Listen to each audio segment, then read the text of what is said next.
What's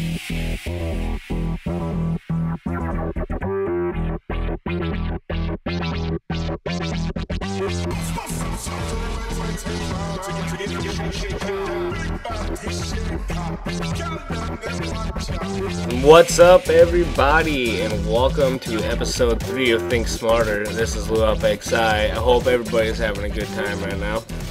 What's up, everybody? I want to talk to you guys about a few ways on how to get better at Call of Duty.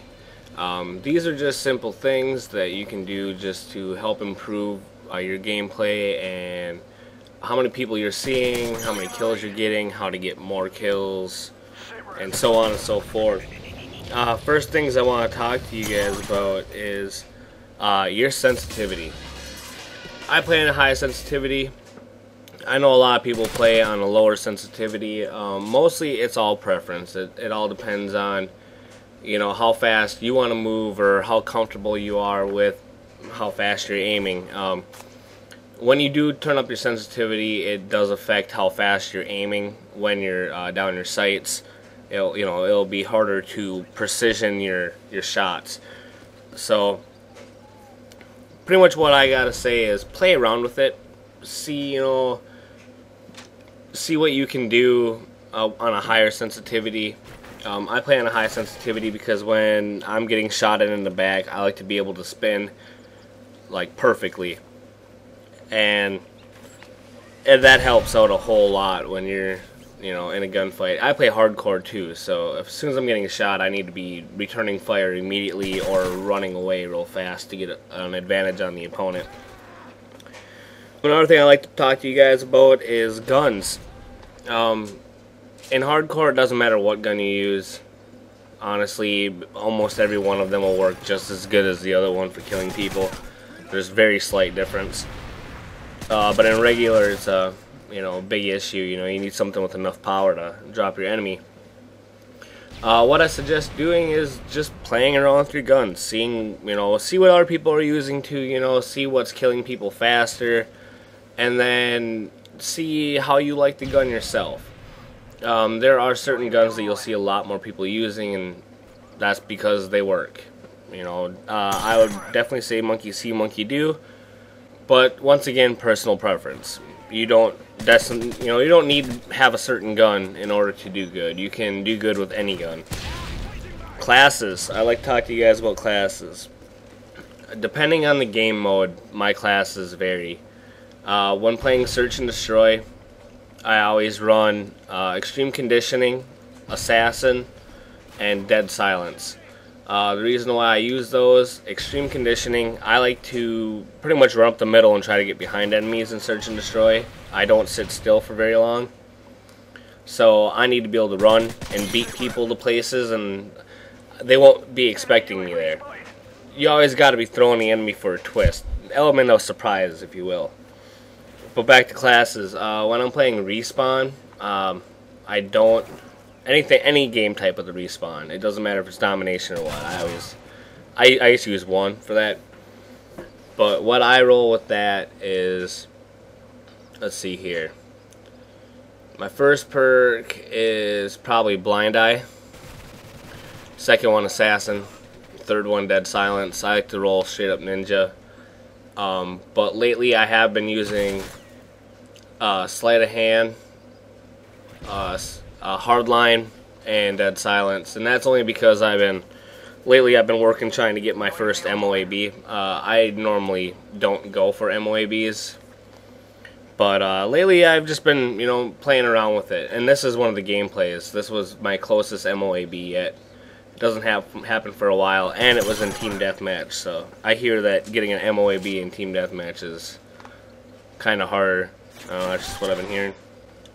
Big point. What I would big point classes. Dead Silence is very important because that is going to make it so that the enemy players cannot hear you. That is key, honestly. Like I said, element of surprise. If they don't know you're there, they're probably not going to shoot you.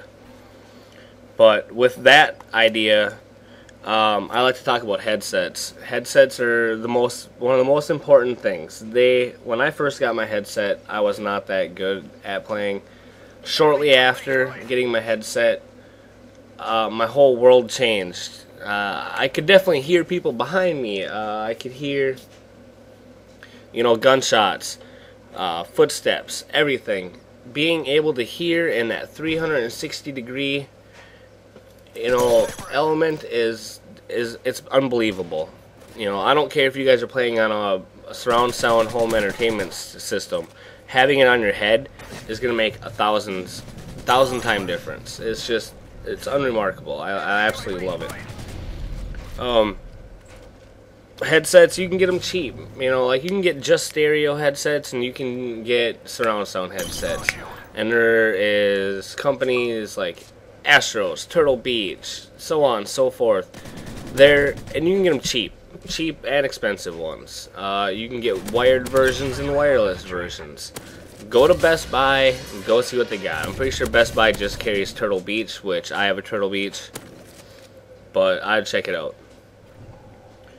Alright, we're also going to talk about map knowledge. Map knowledge is one of the most important things. And just with these new maps coming out, I'll give you a good example. If you've noticed that people are camping a lot when you guys are playing on the new maps, it's because they don't know the maps. They don't know where they're going. They're afraid to run around. They don't know how to get behind the enemy. They don't know where the enemy could be coming from when being shot at. Pretty much what you want to do is learn the maps, know the ins and outs, figure out enemy traffic, where are they going to be fighting, where are the most enemies going to be, and if you know where an enemy is, you can set up for an advantage point and take them out. But, map knowledge is very, very, very important. If you know the map better than the enemy, you're going to do good. That's just the way it is. If you can figure out the spawns and the routes and the complete detail of the map, like just sitting in the corner for a minute while they run by because they're spawning halfway down, or setting up spawn traps, or however, map knowledge is going to improve your gameplay by 100-fold. Also, you got to be making sure that you're checking spots. As you play in pub rooms, and when I say pub rooms, I mean public rooms, start figuring out where people are going to be hiding, what corners they're going to be hanging out in. This is especially important for search and destroy, since you only got that one life per round. Just, make sure you're checking those corners. Wherever an enemy could be in that area, look around. Give yourself a split second. Like, you don't just run out into the open or around a corner. And the reason why I say this is because when you're sprinting, you have to drop your gun down and then aim. So it takes that split second. Also, if you're running and you see, or you're in the middle of reloading and you see a guy, just hit your sprint button real quick and it'll cancel your reload so you can bring your gun back up. But also, taking corners while aiming. Rule of thumb, if you think there could be a guy there, aim and turn the corner. That's what we call pieing the corner. You put your gun right on the edge of that corner and then just make like a circle panning around the corner. That will, keep your sight in that area, and you won't let him out. And you're also being aggressive, which being the aggressive player usually will help you. If the other team has the upper hand and they're coming harder on you, usually you're gonna have a harder time breaking through their lines and taking them down a little bit. You want to have the upper hand, so when you're taking a corner, make sure you're pieing it. And this has been LuaP, and you stay classy, San Diego.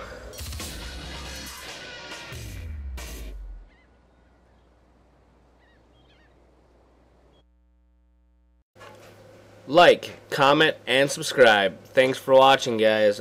I really appreciate it. If you'd like to see more montages, click your lower left button. And if you'd like to see more episodes of Think Smarter, Tips and Tricks with LuaP, click your lower right button. Have a good one.